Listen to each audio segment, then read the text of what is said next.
are dealing with, in today's society, with the government.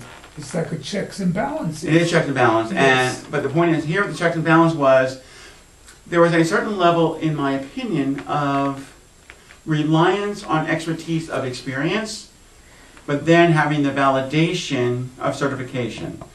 So the checks and balances are exactly right, which is, look, you representing yourself being an expert, we're going to see.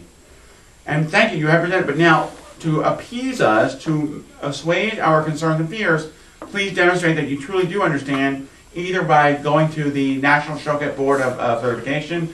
I mean, I'm being a little facetious, but you get the same concept. My certification as a rabbi is twofold. It's both the Hebrew Union College, Jewish Institute of Religion, and it's the Central Conference of American Rabbis. Those two pieces together is the third classification, which is the Union Reform Judaism. What has happened, and this is the sad part, at least from my perspective, is the CCR and the HCC, no problem, but the URJ no longer acts as a certifying body, because not every congregation has a rabbi or a cantor that is certified by the seminary and the CCR or the ACC, the American Conference of Cantors. And it does create some tension. We had the same issue here, if you recall, at one time. When Janice Cohen was our cantor, we called her cantor because that's what our congregation designated the title. And I had no issue with that because in our building, she was cantor Janice Cohen. Now the truth is, she was cantor Janice Cohen. There is no ifs or buts about it. She did not come out of Hebrew Union College, or she came out of Grass College, a legitimate ordination institution for cantors. So the falsehood was when we had a regional function up in Summit or somewhere, they refused to give her her title because she was not certified by the ACC, whatever. Now, some of that Mishigas is no more, but that was a bad example. The better example, in the short period of time that we had cantorial soloist Debbie Zients, she was never ordained or invested. She never finished. We called her cantor internally, but anything externally we always said cantorial soloist. And I only did that because I didn't want to undermine the cantors out there. Because I would have the same issue, someone calling himself rabbi. We jokingly call you rabbi, but that's the capacity you're serving as a pastoral leader in that community. I have no problem with that. You're not signing anything, rabbi. If you are, good luck. I have a new title now. What's your full title? I'm now some people call me Pastor Ed. Okay, Pastor Ed. I have so many titles. That's all right. But again, you're doing what I call extraordinary service to the community. And so you're entitled to that kavod, that honor. And as long as you're not signing it, look, I was Rabbi Larry Malinger in my student pulpit, but I couldn't sign anything like that. I am Dr. Rabbi now, but I don't sign anything doctor, because it's honorary. The kids are calling me that, which is kind of funny. I'm like, oh, that's me. Okay, yeah, okay. I don't worry about that. All right. So, all the checks and balances, and let's see. It is found that he does not know, if at one time he received ordination, we do not deem everything as bad, we don't consider everything in the past to have been trait, meaning unfit. For we say that only now he has become bad. But if one has never received ordination certification, everything that he has checked will become trait. Well, that's great. You've already eaten it, you've already digested it, it's already been going right back into our ecological system. And also, all the dishes on which he had been checked and was cooked would need to be kosher. So, what they're saying is, what was the character's name of Music Man? Mr. Higgins? Something like that? No, No, Higgins was my favorite. Oh, that's my fair lady. You're right, thank you. Whatever the Music Man character was, you can look up if you like. He comes in, he's clearly a gunner. He's a thief, right? He's a fraud. Professor. But until, Professor something, thank you. But until he was found to be that fraud, everybody assumed. Once he was found out, they realized everything that went around that was no longer valid. Jewishly speaking, if something has tainted your life, we don't destroy it. We just clean it up so that we can go back in living. So if your dishes and your cookware have been tainted because you've been cooking things that were not clearly kosher, then you just clean it, kosher it, and then move on. In the modern world, which did not exist back then, is we have paper products. Harold Hill. Thank you. In the modern world, we have paper products. So any of us who grew up in a conservative household, which was my household, we had pepperoni pizza on paper plates. Why? Because that's what my mother learned from her mother. Okay, but then, My but she mother didn't have pepperoni pizza growing up. Right. Okay? No, they had Chinese food. That was always Yes, her favorite Chinese place. food also. Okay? But her mother was the one who did it, with her aunt, my grandmother's sister who did it. Who did the whole Chinese food experiment and then not just killed the whole family. But the point is that it doesn't stop everything. Now, so the whole first part is just checks and balances. That's it.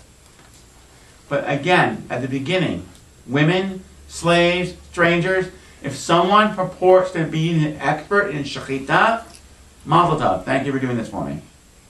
And you don't demean them if they have fainting spells. Okay. Number 2. One does not need to know all of the different details of the laws of shechita. Rather, if one says, concerning this matter, I would be in doubt and ask a competent authority. There was not so much an issue then, but it becomes a bigger issue just a century later. In Eastern Europe, you got your chicken at the market, and you weren't sure. So you paid a visit to the Rabbi on the way home. The rabbis then would go, it's kosher, go enjoy. Save a little piece for me. Okay? If anybody ever brought me a piece of animal that asked was kosher, I would say very honestly, I have no idea. I can look at it.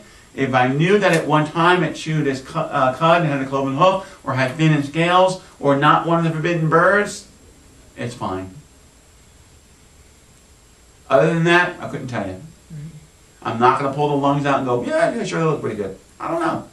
Okay? Now, such an individual is called knowledgeable until he calls what is forbidden permitted. So if you bring me a pig, and I say, it's kosher, aside from being a moron, I have done the very act which contradicts the viability of Jewish law by saying to someone, yeah, it's fine. Now, this is where Jewish law gets to be fun. Remember the number 60. 60 minutes to an hour, 60 seconds to a minute. That's all Babylonian. Okay, that's where we got the idea from. 12 months of the year is all those numbers intertwined. If you have a pot of chicken soup, and for some reason you have diced pork next to it, and you drop one piece of pork in there, as long as that piece of pork is not greater than 1/60th of that soup is still kosher. Once you get to 1/30th, or 2/60th to 1/30th, then it's no longer kosher. So whatever that mathematical decimal point is, I have to go back and look, I don't remember. Can you add water? I'm sorry? Can you add water? Right, well, you have more soup, right, to offset it. So in Make the numbers theory, come out right. right, no, in theory, right. As long as you have 59 gallons of chicken soup and 1 gallon of pork products, of course that wouldn't be a gallon as a weight measure. What, 0.17. 0.17. So it's 0.17, it's 17%? 1 point. No. It's Oh. 0.0. Oh, 1.7. So So it's 1.7%. 1.7%. Okay, gotcha. Now, is that before you simmer it or after you simmer it? The answer is I don't know. But that's my point, okay? So we do have aspects of our tradition not to condemn things in entirety if it's going to cause harm to individuals. Okay? All right. Rema said, and we check him about the laws of shechita that will be explained later at the beginning of section 23, rule checking the knife and all that. If he checks and is not here in front of us to check, we nonetheless check the simanim, the chapter, to see if the majority of them was checked. So number of sections. In other words, we want to make sure everything is done correctly. All right? Because whenever possible to check, we do. Whenever possible. And this is in all places where there's not accustomed to get ordination, certification, whatever you want to call it, but in places where the custom is to get ordination, like the sons of Ashkenaz, meaning our European brethren, and others that follow them. So this piece, we know this for a fact, was added as an afterthought before this whole thing was codified. Because he was already, it's almost like books today where your editor gets each chapter at a time, then sends you feedback. He was sharing this with other colleagues. And he was getting feedback, well, what about this, what about this? So he added this component, because in the Ashkenazi community, unless you had certification, that community wouldn't even talk to you.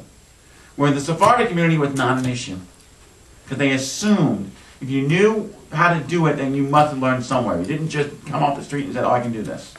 There wasn't that suspicion that we have today. When I was growing up as a kid, my mother always made pea soup. On Thursdays?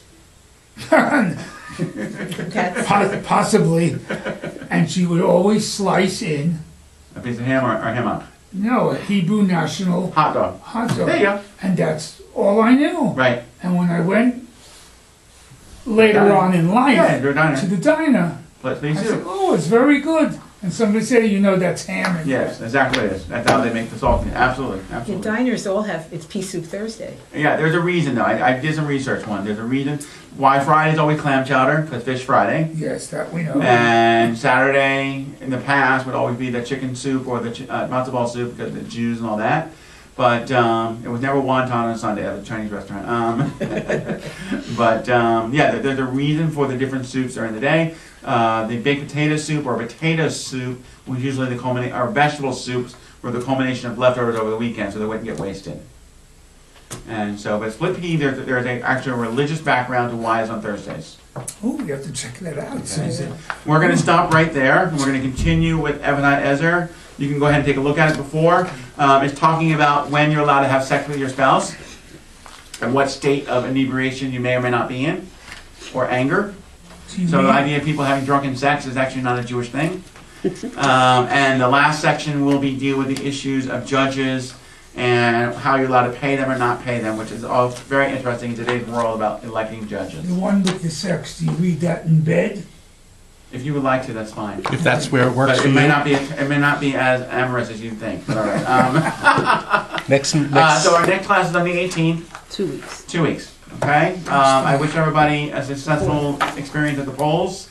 And so this coming Friday night is our healing Shabbat, Caring Weekend.